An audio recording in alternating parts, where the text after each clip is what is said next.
Estas personas son las encargadas que estaban realizando trabajo de construcción en aquel entonces.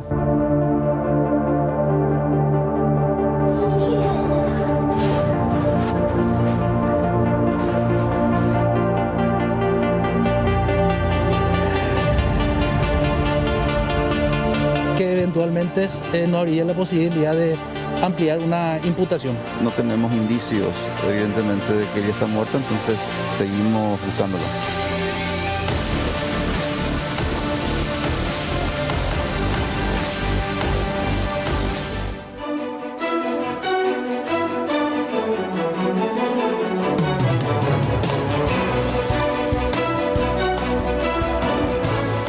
Edición martes 7 de julio. Señora, señor, muy buenas noches. Bienvenidos a este espacio informativo, segunda edición. Y por supuesto, como en cada noche, tenemos mucho para compartir con todos ustedes. Para comenzar, actualizamos los números de casos de coronavirus en nuestro país. Informe COVID-19 del Ministerio de Salud. Procesamos 2.076 muestras. De este total, hay 46 nuevos positivos que se desglosan de la siguiente manera: 32 contactos, 4 del exterior y 10 casos positivos sin nexo. Todas estas personas se encuentran en aislamiento. Además, hay 31 personas internadas, 8 de estas personas se encuentran en unidades de terapia intensiva. También vale mencionar la cantidad de recuperados nuevos, 13 en esta jornada, sumando así 1.193 personas que pudieron vencer a la enfermedad. El total de casos confirmados de coronavirus en nuestro país asciende hoy a la cifra de 2.502 casos. Además, en un siguiente tuit ya se especifica lo que tiene que ver con los casos sin nexo. Mucha atención, señora, señor. Hay 2 casos sin nexo en Asunción, de Ciudad del Este, 3 casos. Además, un caso se detectó también en zona de J. Augusto Saldívar. En Lambaré otro caso, en el Alto Paraná también, fíjense, en Mingaguazú, un caso, en Presidente Franco también un caso. Y aquí, sumando a ciudades de Central, tenemos que mencionar a San Lorenzo con otro caso sin nexo. No bajemos la guardia, señora, señor. Depende de cada uno de nosotros cuidarnos a uno mismo para también poder cuidar a los nuestros.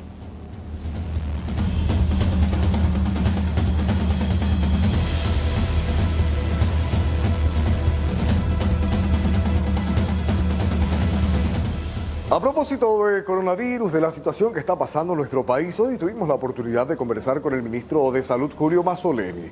Le preguntamos lo que tiene que ver con los hechos de corrupción, qué va a pasar realmente, está pasando el tiempo, se va a castigar a los responsables, ya se sabe quiénes están detrás de estos grandes negociados que pretendían instalar o encajar al Estado paraguayo, y respondió como siempre que se están haciendo las investigaciones, una actitud un tanto tibia por parte del ministro de Salud. Además reveló un dato, escuche bien la entrevista, porque cuenta que el pico de casos de coronavirus, ¿se acuerda que se habla de algunos meses donde se presentaría en teoría la mayor cantidad de casos? Ahora se desplaza un poco. Entre agosto y septiembre dice que se presentaría la mayor cantidad de casos de COVID-19 en nuestro país.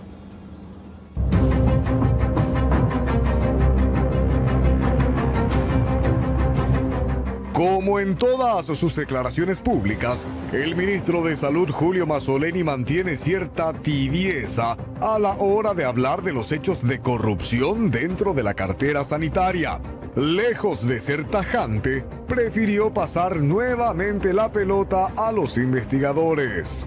En primer lugar, digamos, la comisión, como dije, es una comisión absolutamente independiente, integrada por gente de una trayectoria y que va a actuar siempre de una manera acorde a lo que ellos consideren pertinente. Ellos hacen una valoración de la cuestión, una valoración más bien administrativa en este momento, y bueno, sacarán sus conclusiones y bueno, ellos creo que han socializado parte de ello. Respecto a lo demás, ¿verdad? Como he dicho siempre, nosotros por supuesto que lamentamos ese incidente que se ha dado, que como expliqué, tiene componentes de investigación, por un lado lo que tiene que ver con las empresas que habrá que valorar y los componentes internos que también están en plena investigación por diversos organismos contralores. Donde sí fue categórico fue al momento de estimar que el pico máximo de los casos de coronavirus en el país sería entre los meses de agosto y septiembre. Es decir, se sigue retrasando el momento crítico que pueda traer consigo esta pandemia. Eso tiene que ver con una combinación de la saturación del sistema de salud y también la progresión de la epidemia, ¿verdad? Existen diversos cálculos matemáticos que se han hecho en ese sentido.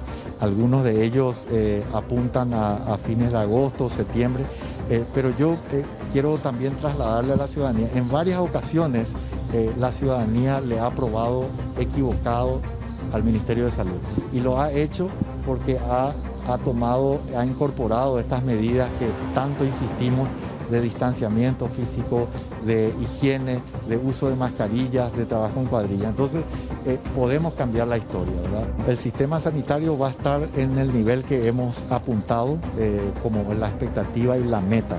Ahora, no existe sistema de salud del mundo que pueda hacer frente a una epidemia de COVID descontrolada y en los hospitales. Por eso, insisto que nuestra lucha tiene que ser fuera de los hospitales. El ministro insistió en que las prácticas preventivas de la ciudadanía están evitando que el sistema de salud colapse y se pueda tener controlada la situación. Seguimos hablando de este tema, un tema que ha molestado bastante a la opinión pública. Y fíjense lo que sale a decir la Comisión de Control de Compras justamente de Insumos. ¿Se acuerdan la comisión conformada por el Poder Ejecutivo, entre ellos el ministro Arnaldo Yusio y otros referentes del gobierno? Ellos hicieron una conferencia de prensa donde hablaron de información que se maneja, hablaron, escuche bien, de que no hubo daño patrimonial, no se le perjudicó a nadie. Más o menos es lo que decían con estas polémicas declaraciones, pero sí, una vez más insistían con que la Fiscalía deberá investigar por su parte, etc. Bueno, escuchen la conferencia de prensa y saque usted sus propias conclusiones.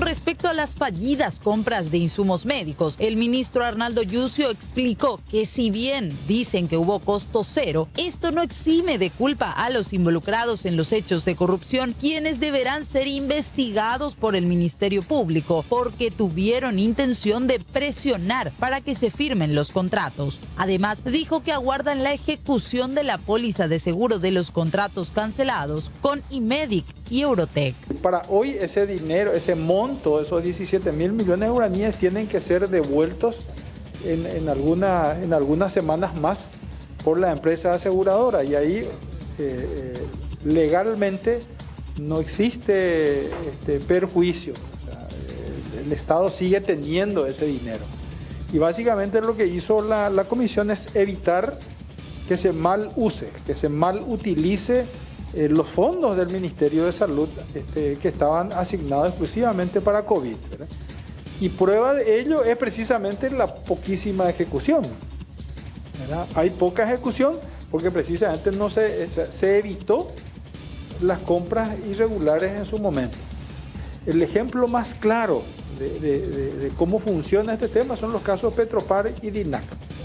En ambos casos se devolvió las sumas que se habían utilizado para compras irregulares, pero esa devolución no le exime a las cabezas en su momento de esas instituciones de su responsabilidad penal.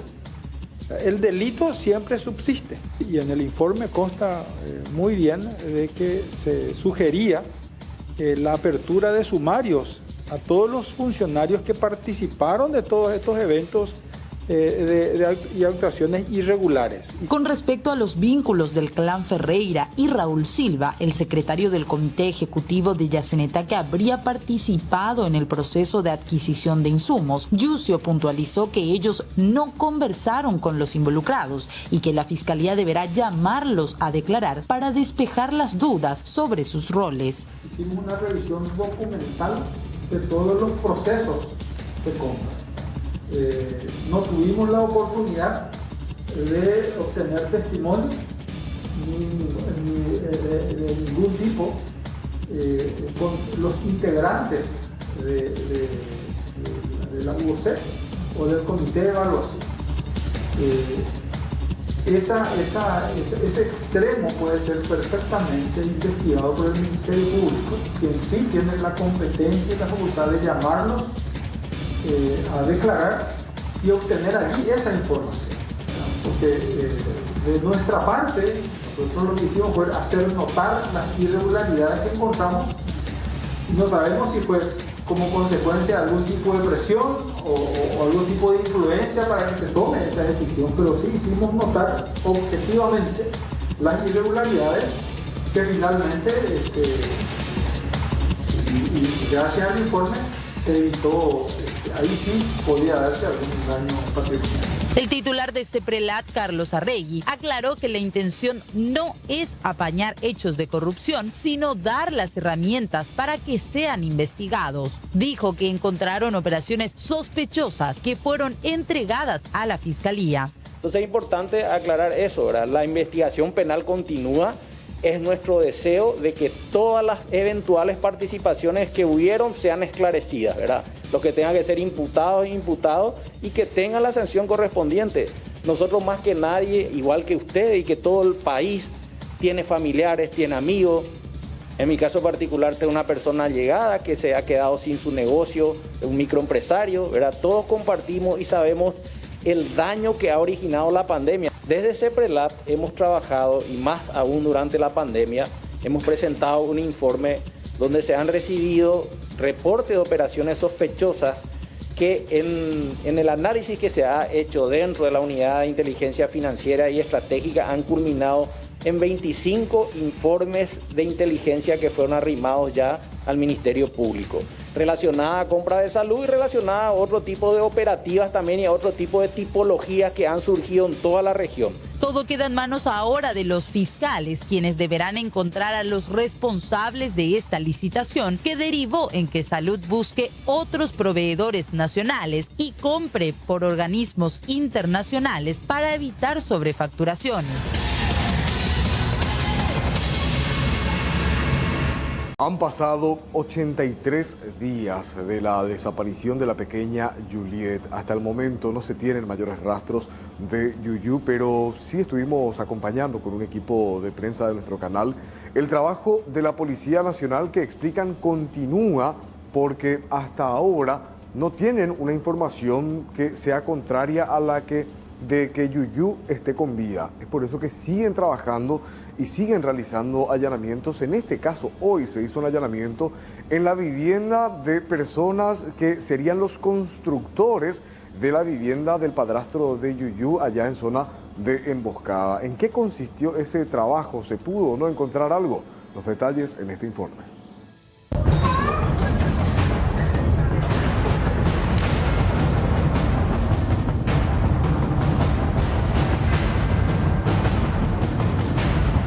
A casi 3 meses de la desaparición de la niña Juliet, la gran pregunta es ¿dónde está Yuyu?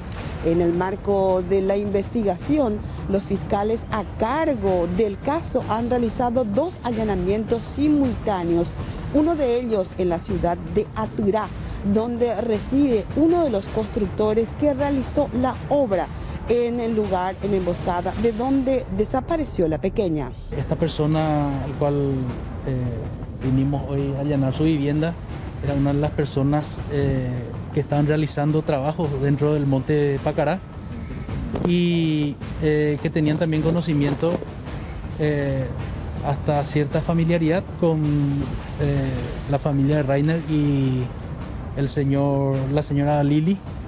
Inclusive hoy nos manifestó que ellos inclusive llegaron a compartir algún asado en esta vivienda, y por eso consideramos oportuno realizar también un allanamiento de esta vivienda a fin de cotejar, levantar evidencia y cotejar con otras que ya tenemos y estamos administrando. Esta persona se mostró bastante colaborativo con nosotros, inclusive nos refirió ciertas circunstancias de cómo él estaba trabajando con este ciudadano alemán. Y también, como ya te mencioné, refirió de que inclusive en algún momento Juliet estuvo en esta vivienda compartiendo con sus hijas.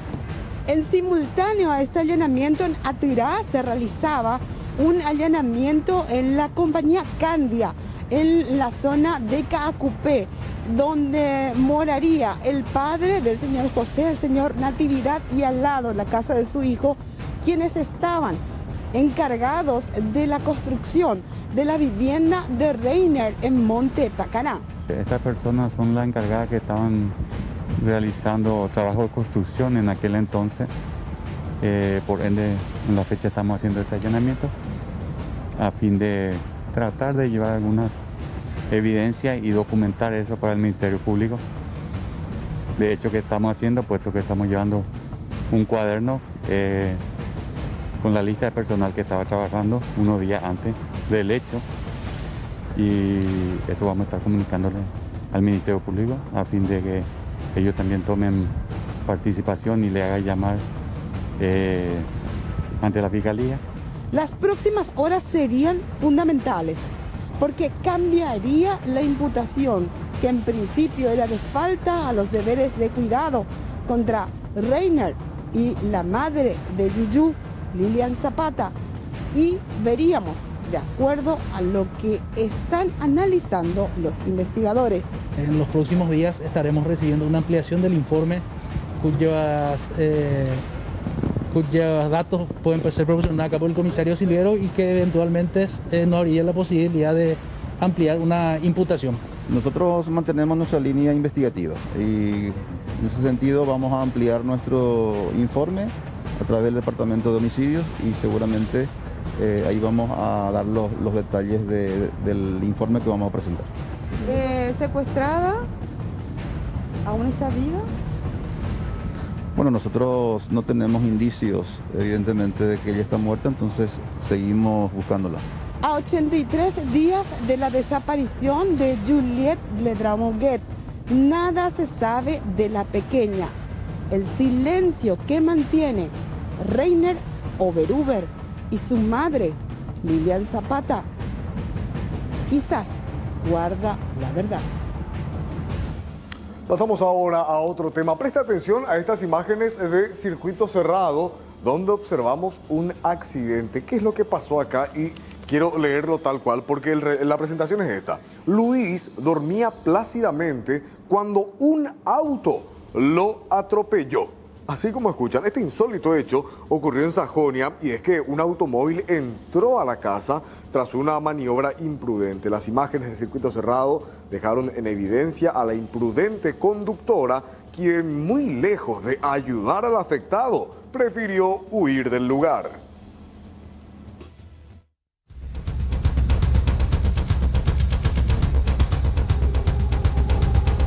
Este es el lugar donde se encontraba descansando el afectado cuando de repente ingresa este automóvil. En las imágenes se observa claramente que inmediatamente después los conductores salen rápidamente del lugar. Ahora los vecinos se van a juntar para ayudar a esta persona. Tan de grande me asusté por el hecho de que yo estaba descansando y viene un vehículo, escucho un ruido y el vehículo prácticamente está encima de mí en la cama. O sea, ahí está. Y... Esta es tu cama, ¿eh? Esta es mi cama. Esta es tu cama. Vos estabas acá en este lugar durmiendo, Sí, ¿verdad? acá está durmiendo, acá en esa parte.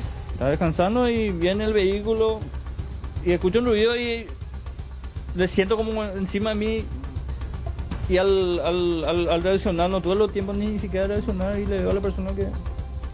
Pensando que de repente me iba a auxiliar porque yo estaba ahí, los escombros encima de mí, me presionaba y se baja el tipo y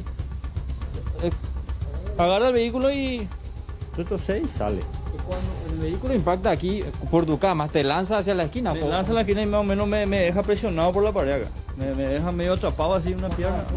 Por encima porque acá había una pared. Como vos ves ahí, esta es una pared y... Me presiona y ahí no tuve ni siquiera tiempo de reaccionar. Y por el susto también y encima era la madrugada y todo eso. ¿Le pediste ayuda o le hablaste más o menos al conductor? ¿Te dijo algo? No. Sinceramente no le dije nada. Quedaste en shock tras el susto. Quedé choqueado prácticamente como... Imagínate a quién te da ni la madrugada. 4:40 aproximadamente, 4:50. Sí. Viene, choca, con el encuentro del vehículo prácticamente encima de mí. Lucho trabaja en obras. Bueno, la verdad que es un perjuicio. Los vecinos no podemos unir y ayudarle, pero fue una sorpresa muy grande. O sea, imagínate que uno esté durmiendo y un auto te esté despertando, ¿verdad? Hoy ya no podemos reír, pero es una desgracia con suerte. Hubiera sido mucho más grave. Totalmente, no, totalmente. No entendemos qué quiso hacer esta persona. Creemos que no estaba practicando manejar o estaba borracha, ¿no? O borracho, no sabemos. Y bueno, gracias a Dios tenemos a Lucho con nosotros y queremos que esta persona, si está viendo esto, aparezca, dé la cara y se haga responsable de los gastos, ¿verdad? Que conllevó su desatención o su, no sé cómo llamarle, ¿verdad? Y parece un Chevrolet Onix, pero algunos dicen Toyota Premium, entonces no tenía chapa, lastimosamente. No tenía chapa y en las filmaciones no se ve con mucha claridad tampoco, ¿verdad? Entonces simplemente apelamos a que esta persona aparezca, se haga responsable, bueno, y le ayude al amigo aquí a solventar los gastos. Se presume que la conductora trató de evadir este bache y de repente pierde el control e ingresa hasta el domicilio de Lucho. Ahora los pobladores exigen, por supuesto, la intervención de la Municipalidad de Asunción.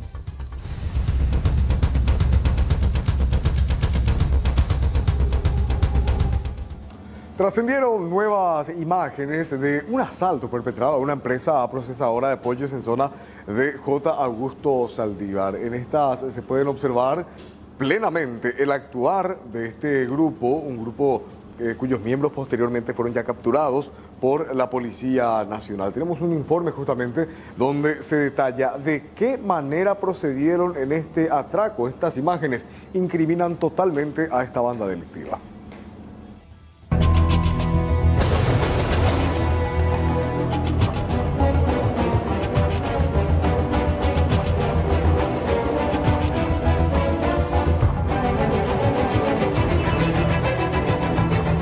Nuevas imágenes de circuito cerrado de televisión de la empresa procesadora de pollos asaltada muestra cómo procedieron los delincuentes para alzarse con el millonario botín.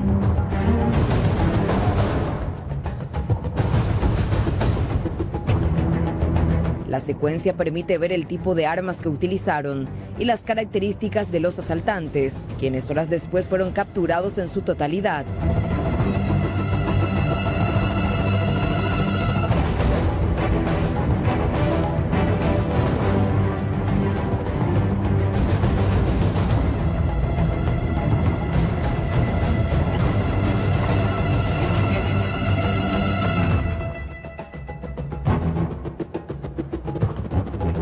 La policía habría recibido el dato preciso del lugar donde se habían refugiado luego del robo en J. Augusto Saldívar. Todos estaban ocultos en una casa ubicada en el barrio Progresar de Capiatá, listos para celebrar el golpe, que finalmente tuvo que ser postergado por la inesperada visita de la policía. Bueno, nosotros tenemos muchas correlaciones referente a los asaltos. Este grupo, el asalto de ayer, y las correlaciones son las chapas, los vehículos que utilizaron, los videos que observamos, las fotografías, las versiones de testigos. Aparte de eso, nosotros ya le habíamos identificado antes a este grupo que estaban haciendo todo este tipo de asaltos. Bueno, el caso de ayer, por ejemplo, fue fortuito digo bien. ¿Por qué? Porque la información se recibió de una persona quien les vio que estaban en la casa. Y por eso se armó el operativo, ¿verdad?, cerrojo, y se rodó el lugar y logramos la aprehensión de ellos. Pero esta era una banda a quien nosotros le estamos siguiendo por la serie de asaltos. El caso de Ñemby que recién mencionaste, el asalto a una bodega en Luque, el caso del laboratorio Brunelli que acá en San Lorenzo. O sea, tenemos muchos elementos, fotografía, el estilo de armas, la motocicleta, las chapas que utilizaron, el vehículo que utilizaron, y ahora se acopla el arma, que inclusive en otros asaltos que ellos hicieron donde utilizaron armas, todo corresponde a calibre 38, y en el lugar ayer se incautó 3 armas calibre 38, de los cuales 2 son de ellos y uno era del guardia al cual ayer le despojaron en el asalto a Pechugón. Cabe destacar que mediante la inmediata reacción de la policía se pudo recuperar el dinero casi en su totalidad y visperitar a las 3 armas de fuego incautadas a modo de verificar si es que no están relacionadas con otros delitos.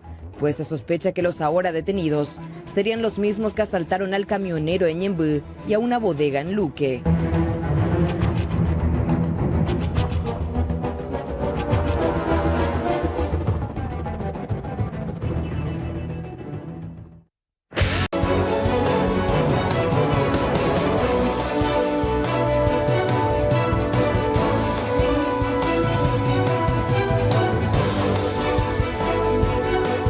Casos positivos de coronavirus van en aumento en el departamento del Alto Paraná y de hecho hay algunas cifras que quiero compartir con ustedes. Mencionan las autoridades que las consultas por cuadros respiratorios se han triplicado en los últimos 6 días. Además, se habla de pacientes con COVID positivo que se encuentran en terapia intensiva.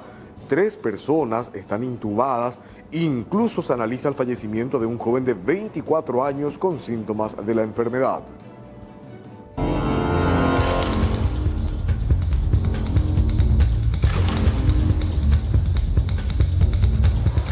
El relajamiento social y las bajas temperaturas de los últimos días ayudaron para el aumento de cuadros respiratorios en el departamento y los casos de coronavirus también se elevaron, lo que pone en zozobra a las autoridades sanitarias ante posible colapso que podría darse, debido a que cada día se suman pacientes infectados. En la actualidad se registran 6 pacientes en terapia intensiva y 3 de ellos con respiradores. A su vez también sumaron 30 casos más de los contactos de la cárcel regional, cuyo nexo epidemiológico aún está siendo investigado. Desde la mitad de la semana pasada hemos recibido los resultados de los contactos de los funcionarios de la penitenciaría. Estábamos esperando un número mucho más elevado de casos positivos, pero gracias a Dios el número de casos positivos de estos contactos han sido menor de lo esperado. Tenemos alrededor de 30 contactos, 30 casos positivos de los 650 contactos de los funcionarios. Durante el resultado del entorno de los reclusos y guardiacárceles, ¿ya se sabe el origen, dónde comenzó el contagio? Todavía no, y en este momento ya toda nuestra artillería se concentra en los contactos que se encuentran en los distintos barrios aquí de Ciudad del Este y las ciudades aledañas. ¿Cuántos pacientes tenemos ahora en terapia intensiva, intubados? ¿Cómo está la situación? Tenemos 6 casos respiratorios en el Instituto de Previsión Social, Hospital Respiratorio, Unidad de Terapia Intensiva. De estos 4 son casos confirmados para el coronavirus y otros 2 estamos en espera de resultados de laboratorio. 2 son funcionarios penitenciarios, guardia cárcel. 1 es una persona privada de libertad. Se duplicaron ya en este momento los casos de consultas por cuadros respiratorios en nuestros hospitales públicos y también en los sanatorios privados. Es propio del cuadro estacionario en este momento por el cambio climático que estamos teniendo. Y dentro de esto tenemos que diferenciar al coronavirus con todos los otros cuadros virales que estábamos teniendo, o sea que sumamos un virus más dentro de todo el grupo que teníamos ya en años anteriores. Un joven de 24 años diabético falleció al llegar al centro asistencial en Ciudad del Este, presentando síntomas de COVID. Se esperan los resultados para descartar o confirmar la causa de muerte. En el caso de que sea positivo, sería el segundo paciente más joven que fallece de esta enfermedad en Alto Paraná.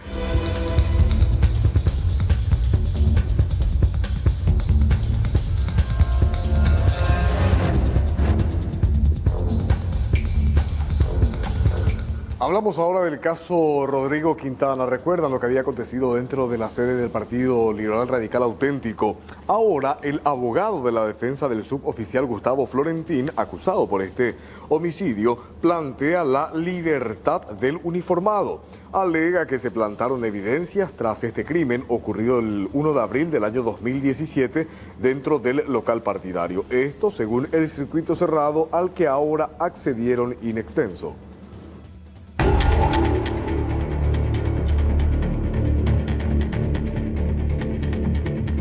Tras meses de solicitar al juez Alcides Corbeta la copia del circuito cerrado íntegro de las imágenes de vigilancia del Partido Liberal Radical Auténtico de aquella fatídica madrugada del 1 de abril del 2017, donde fuera asesinado Rodrigo Quintana, la defensa de Gustavo Florentín, el abogado Víctor Raúl Estigarribia, obtuvo las imágenes que, según él, son la prueba madre que deslindaría responsabilidad del uniformado en el crimen. Se recusó al juez Corbeta, por eso no tuvimos reacceso. Sin embargo, la jueza actual es Cintia Lovera, ordenó que se nos entregue la totalidad del material. Y así fue. Según el letrado, las imágenes nunca socializadas son la prueba que se violentó la escena del crimen. Encontramos a través del circuito cerrado del Partido Liberal Radical Auténtico de que las vainillas servidas, los disparos realizados fueron plantados, por lo menos uno es lo que se ve perfectamente que fue plantado en la escena del crimen. Vale decir, el proceso investigativo en sí se enturbió con esa digamos, plantación de evidencia, con ese plantado de evidencia. Vuelve a foja cero. ¿Por qué? Porque no podemos saber si esa vainilla a qué arma le corresponde, si quién fue el que disparó.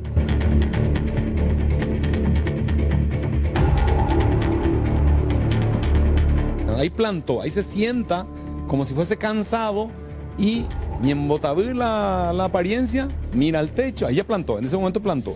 Y hace guau que no entiende nada, mira al techo, mira qué lindo el techo. Siendo que es una escena del crimen, ¿qué te va a llamar la atención el techo? Y se retira después de haber plantado. Es eso lo que ocurrió. Después de unos minutos, una chica que está sentada ahí en la silla azul, de la izquierda, de la esquinita, se levanta y da indicaciones a su amiga. Le dice con la mano, le indica que venga a hacer lo propio, con la vainilla ya plantada. Vale decir, aquí esta chica estaba sentada ahí, en esa silla azul. Le da indicaciones a esta otra chica que haga llegar la vainilla hasta un lugar seguro. Así también sostiene una vez más que el suboficial no fue quien abrió fuego contra el joven político. Lo que se ve también a través de estos videos es de que esa vainilla que estamos hablando, que en un momento se retiró, se saca de la escena del crimen y después viene y se planta nuevamente en la escena del crimen, no ya la misma vainilla, se ve, decía, que es eyectado por la escopeta de dos policías que están detrás de Florentín. Vale decir, Gustavo Florentín, entra en el pasillo, ingresa y efectivamente en su espalda, digamos, es eyectado. Se ve perfectamente en el video del circuito cerrado. Ese proyectil que después vienen, esconden y vuelven a plantar. La defensa del suboficial presentó la solicitud de revisión a la Corte Suprema el 7 de julio y ya ha sido notificado que tanto el uniformado, la defensa, los fiscales de la causa, así como la querella adhesiva, deben presentarse el 9 de julio a las 9 horas, con lo que podría cambiar la situación del mismo.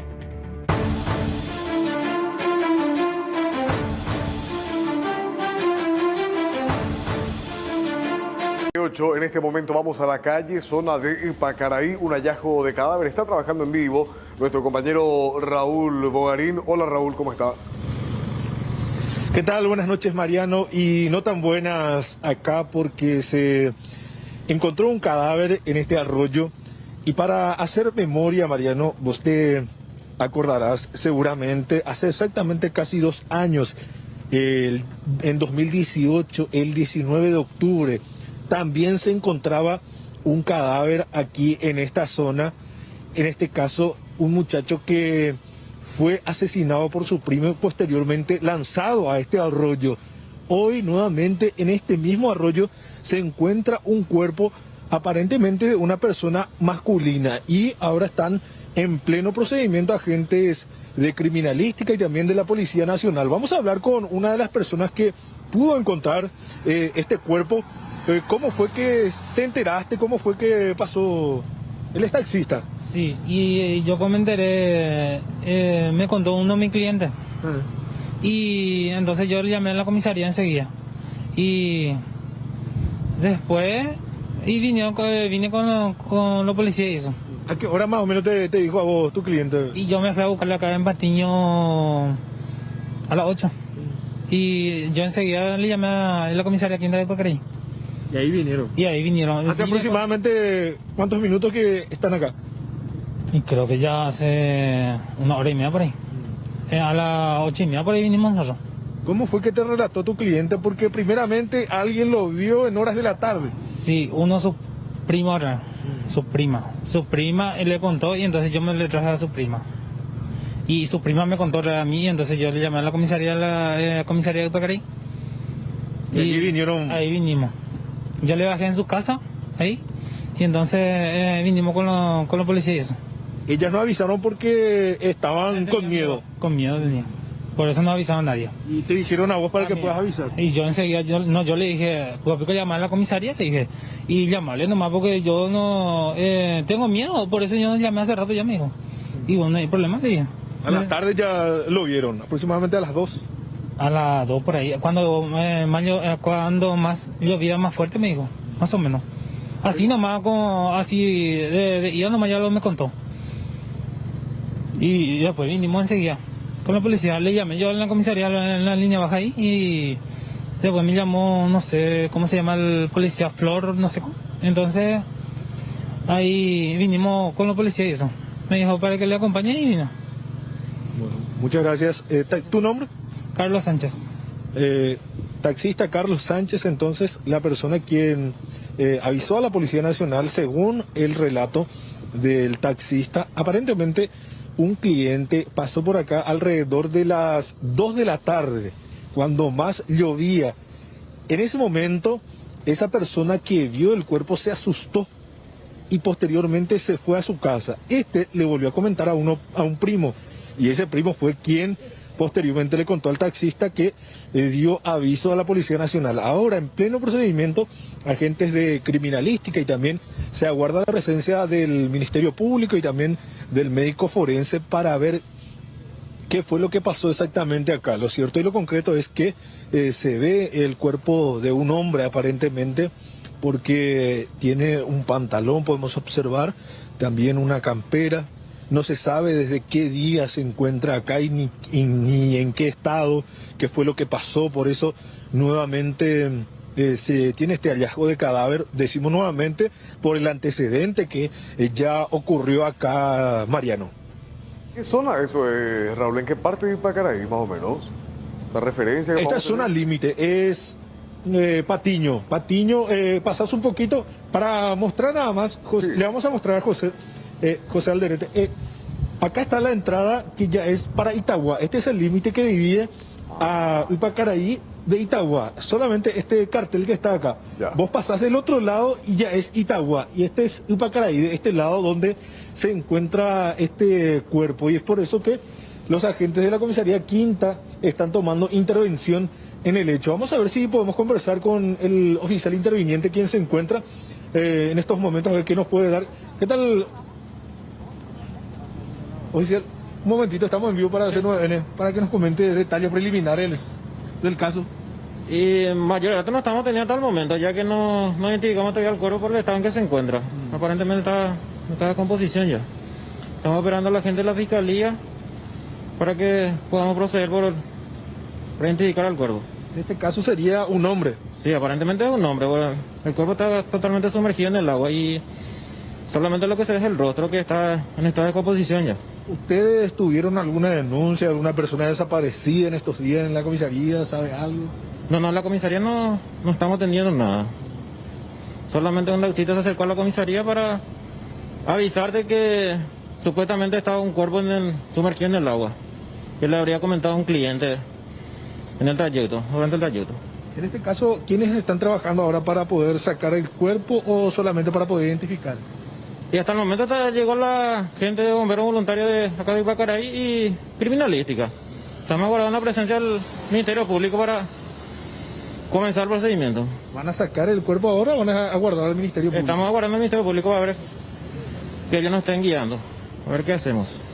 Muchas gracias, oficial Fernando Paredes, por los detalles entonces preliminares. Aún no se sabe exactamente qué fue lo que pasó en este lugar. Sí están trabajando ya bomberos voluntarios de la quinta compañía de la ciudad de Ipacaraí de esta manera para poder rescatar a este cuerpo que está sumergido en el agua.